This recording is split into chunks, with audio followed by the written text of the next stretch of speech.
एक बार की बात है, एक जंगल में एक लोमड़ रहा करता था। दिन भर इधर उधर से चुरा कर खाना और बड़ी बड़ी गप्पे हाँकना उसे अच्छा लगता था। चोरी करने में और झूठ बोलने में उसका कोई सानी न था। पूरे जंगल में ऐसा एक भी जीव नहीं बचा था जिसे उस लोमड़ ने ठगा ना हो। रोज की तरह वो लोमड़ खाना ढूंढने के लिए निकल पड़ा। रोज रोज जंगल का खाना खाकर ऊब चुका हूँ। कुछ स्वाद में बदलाव चाहिए।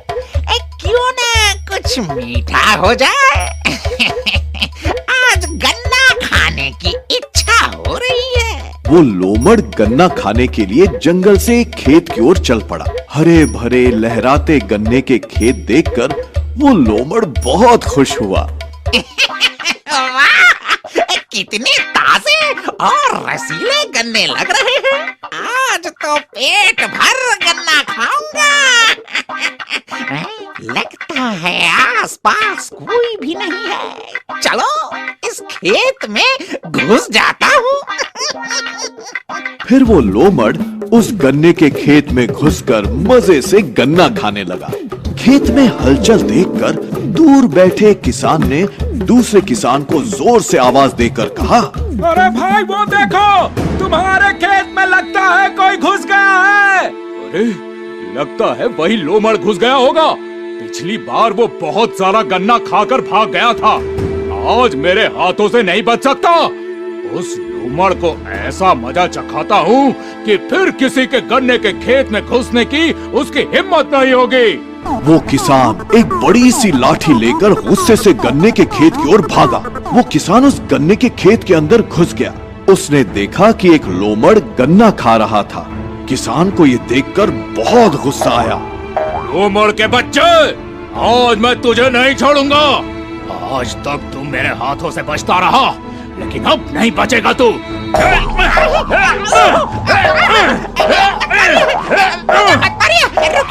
अरे पहले मेरी बात तो सुनिए। मैं तो पहली बार यहाँ आया हूँ। मैं फिर इस खेत की ओर देखूंगा भी नहीं। मुझे छोड़ दीजिए। मुझे उल्लू बनाता है। ये पट्टी किसी और को पढ़ाना। आज मैं तुझे सबक तो सिखा कर ही रहूंगा।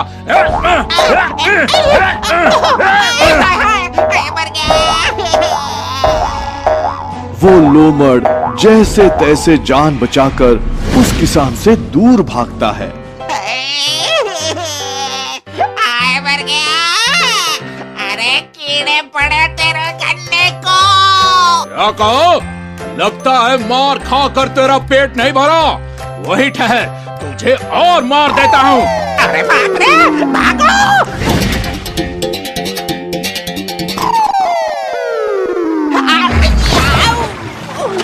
उस रंगरेज के हौद में नीले रंग का पानी था। अपने आप को नीले रंग में रंगा देख वो लोमड़ परेशान हो गया। ये क्या हो गया?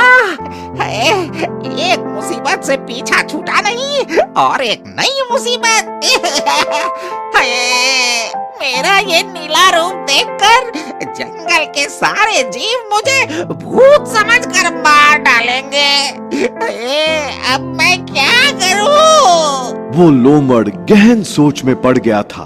तभी उसे एक कल्पना सूझी। अब मैं मेरे इस रूप से सारे जानवरों को उल्लू बनाऊंगा और उन पर रौब झाड़ूंगा।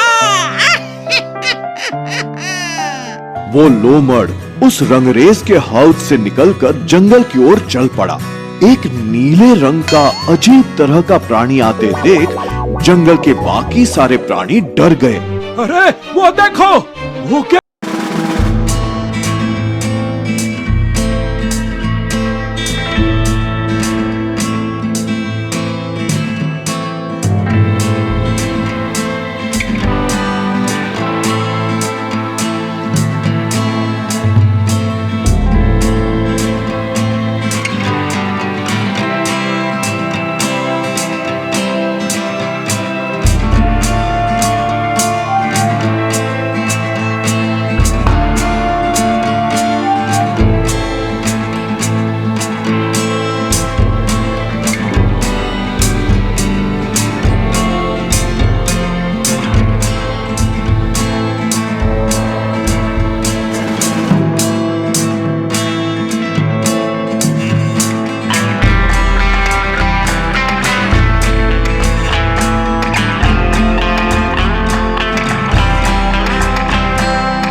अपने नाम की जय जयकार सुनकर वो लोमड़ बहुत खुश हुआ।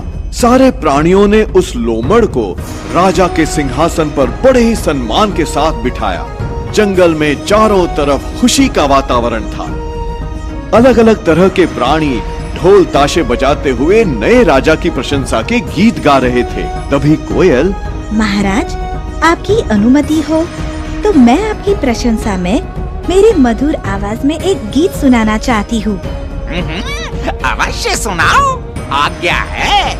नीला तारा नील गगन से देखो ये आया, ये दूत है सबसे न्यारा, मन को है भाया। वाह वाह वाह वाह वाह वाह वाह वाह वाह, अति सुंदर। हम प्रसन्न हुए। सारे प्राणी उस लोमड़ की सेवा में लग गए। कोई उसके हाथ पैर दबाता, कोई प्रशंसा के गीत गाता, तो कोई अलग अलग तरह के फल मूल आदि लाकर देता। वो लोमड़ अपने असली रूप को भुलाकर स्वयं को सचमुच का जंगल का राजा समझने लगा था। जंगल के राजा को देखने कोने कोने से प्राणी आने लगे। एक लोमड़ियों का झुंड भी वहां आ पहुंचा। ये देखकर वो लोमड़ बहुत ही खुश हुआ। फिर उन लोमड़ियों के झुंड ने नए राजा का अभिवादन करने के लिए एक साथ आवाज लगाना शुरू किया। ये देख आदतवश वो लोमड़ भी लोमड़ियों के सुर में सुर मिलाकर चिल्लाने लगा। उस लोमड़ की आवाज सुनकर सारे प्राणी दंग रह गए। लोमड़ को ये एहसास हुआ कि उसकी पोल अब खुल चुकी है। अरे ये क्या? ये तो लोमड़ की आवाज है। हाँ दोस्तों, ये तो वही लोमड़ है जो रोज हम सबको ठगता है। आज तो इसने हद ही कर दी। अरे इसे इतना मारो कि ये जिंदगी भर के लिए याद रखेगा। नहीं, मुझे माफ कर दो। मैंने तो बस थोड़ा सा मजाक किया था। मैं वचन देता हूँ कि फिर कभी बड़ी बड़ी गप्पे नहीं हाँकूंगा और किसी को भी उल्लू नहीं बनाऊंगा।